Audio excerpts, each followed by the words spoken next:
Hi everyone, and welcome to another brand new episode of Test Talks. So today I want us to talk about the Yellow Ribbon Campaign. I know most of you are wondering what the hell is that. The Yellow Ribbon Campaign is a campaign that is being done by the Law Society of Kenya. Actually, it's supposed to take place this week between the 14th of February to 22nd, I think, February. So now the lawyers are protesting against the government, our public officers disobeying court orders. So we saw such a scenario with the very controversial lawyer Miguna Miguna's case. And Miguna's case, you all know how it came about. On 30th January 2018, we all know there was an attempted coup. And that coup was organized by the opposition. Their main aim was to swear in a president who they referred to as a people's president.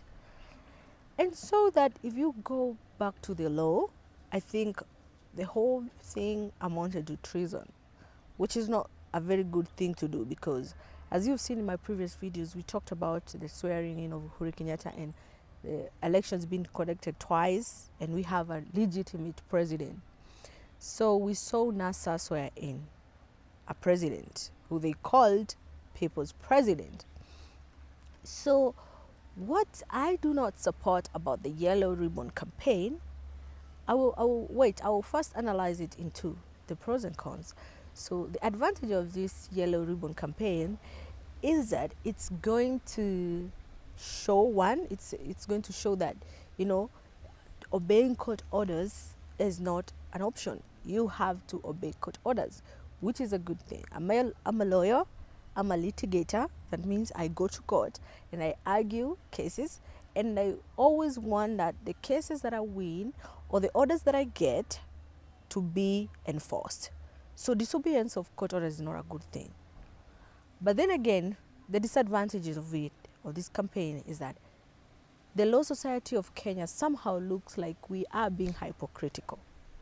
Because when the swearing in of the opposition leader was happening in Kenya on the 30th January, we didn't see the Law Society of Kenya protest. They were all mum. And so was the Chief Justice. In fact, the Chief Justice of Kenya issued a statement saying, I will not interfere with court process or what the magistrate or judges wishes to do, And then after they swear in, and as I told you, every choice has a consequence in it. You cannot do something and you do not expect a repercussion. So those people who were present during that swearing in, actions were taken against them by the government. And those actions perhaps were not the best actions per se, because if you look at it, we saw the 3-day, actually it was not 3, I think 1 week, where the television were switched off. And majority of you, or most of the people, felt that the freedom of expression and freedom to access information was denied to Kenyan people. But what people do not forget, that action alone by the government was able to curtail so many things, especially incitement. There would be another 2017, 2018 post-violence, fights. People would kill each other. So at least, even though the freedom of expression was a bit curtailed, we saw that there was no war in Kenya. I mean, whatever the swearing in that happened, in fact, in a lack of a better term, would say it backfired because everything went on as prepared. And even if they saw in the president, another president, that is the people's president, we've not seen any cabinet people being named and everything. So we can say so far so good. But then again, we see the government going ahead and arresting now each and every, majority of the people who are there. And when, especially in the Miguna case, we see the court ordered that Miguna be brought to court. And then we saw what happened thereafter. Miguna was deported because of his dual citizenship saga. And we all know that for dual citizenship, for you to acquire dual citizenship, there is criteria. For those who do not know, you have to follow some procedures. There are others who denounce their current citizenship and acquire others. There are others who prefer doing so. But in the Kenyan system, you have also to fill in some forms, especially after the 2010 constitution came in force. So Miguna did not do that.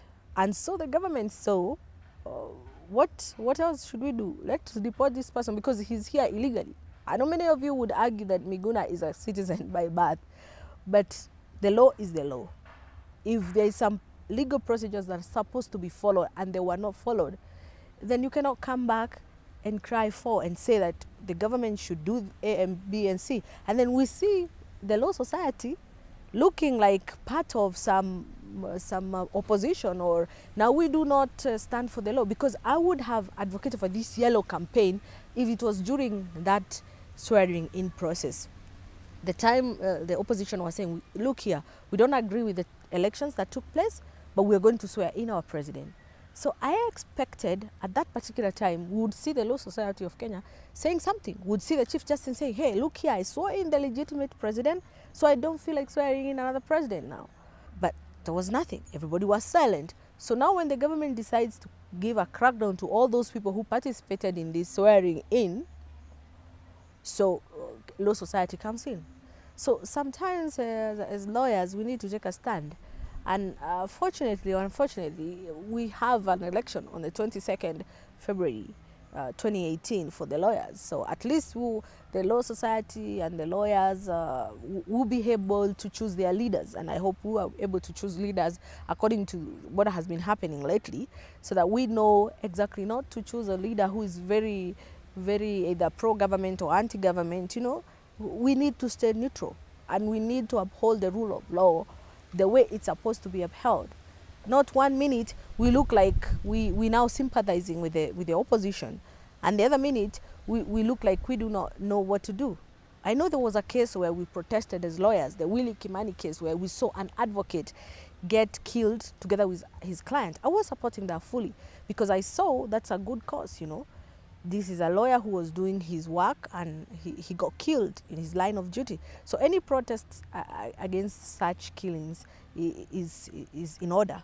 But then if we now as lawyers in Kenya engage in politics and forget that we're here for the law, and unfortunately it's hard to separate the law and politics. It's hard for lawyers to just be lawyers and not be politicians. That's why we see most of politicians in Kenya are lawyers. So it's really hard. But all I can say for now is that let's not get emotional. Let's all remember that Kenya is our country, that we, no matter how politics takes us, no matter which side you are, either Jubilee or NASA, you have to be sober. There is the law has to be followed, but do not cry when 1 minute you disobey the law, and then when action is taken against you, you come around and you want some people to support you, that is the lawyers to support you in advancing your agenda, which is against the law or which we do not follow, you see. So for now, I think the yellow campaign, it's a good cause for the lawyers, but I don't think I will be part of it because I feel it's not really for a good cause. I feel like we're being engaged to do politics, and as far as I remember, as lawyers, we need to stand for the law and not just follow the flow of politicians. Otherwise, people will not trust us anymore, and that's not what we want to.